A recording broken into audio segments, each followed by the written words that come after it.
প্রথম বিয়েতে বিচ্ছেদের পর দীর্ঘদিন একা থেকেছেন দুই বাংলার জনপ্রিয় অভিনেত্রী জয়া আহসান।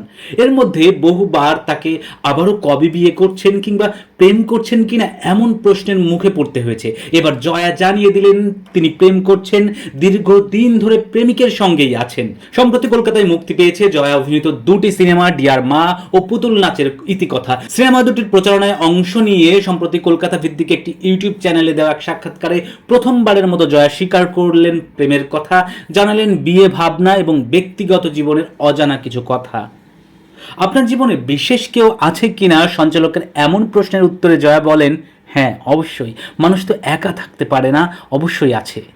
নাম না বললেও জয়া জানান তার বিশেষ মানুষটি সিনেমার দুনিয়ার কেউ নয়। জয়া বলেন, আমরা অনেক দিন ধরেই একসঙ্গে আছি, বহু বছর। যে কোনো সম্পর্কে পার্টনার হওয়ার আগে ভালো বন্ধু যেন হয়ে উঠতে পারি, বন্ধু হয়ে যেন থাকতে পারি, সেটা একটা বড় বিষয়, সেটা আমরা অবশ্যই।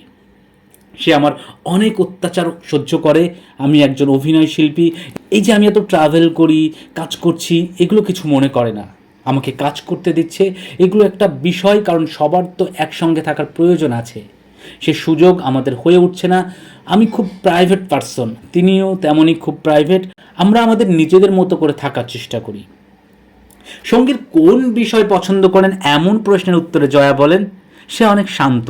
সঞ্চালক তখন বলেন, আপনিও তো খুব শান্ত। জয়া তখন বলেন, হ্যাঁ, সেজন্যই হয়তো আমি তাকে পছন্দ করেছি। বিশেষ মানুষকে বিয়ে করবেন কিনা এমন প্রশ্নের উত্তরে জয়া বলেন, এটা আমি এখনই কিছু বলতে পারছি না। আমার বিয়ে করতে যে খুব তাড়াতাড়ি ইচ্ছা হবে বা আদৌ হবে কিনা আমি তা জানি না, তবে হ্যাঁ, বিয়ে করে একসঙ্গে থাকা এই ধারণাকে আমি শ্রদ্ধা করি, কিন্তু এখনও বিয়ে নিয়ে সিদ্ধান্ত নেইনি। এরপর সঞ্চালক জানতে চান, তাহলে কি আপনি বিয়ের জন্য তৈরি নন? জয়া বলেন, এটা আসলে তৈরি হওয়ার ব্যাপার নয়, আমার আসলে একটা ভীতি আছে, একটা ভয় কাজ করে। এটা কি অতীত সম্পর্কের তিক্ততার জন্য ভয় কিনা এমন প্রশ্নের উত্তরে জয়া বলেন, হতেই পারে, আমারও সেটাই মনে হয়। সাক্ষাৎকারে জয়া জানান আরও বেশ কিছু সিনেমা ও ওয়েব সিরিজ নিয়ে কথা চলছে তার, তবে সেগুলো নিয়ে এখনই বিস্তারিত কিছু বলতে চান না। দর্শক, জয়ার জন্য শুভকামনা রইল আপনাদের জন্যও। সাবস্ক্রাইব করে সঙ্গে থাকুন আমাদের পার্শ্বচিত্র চ্যানেলের।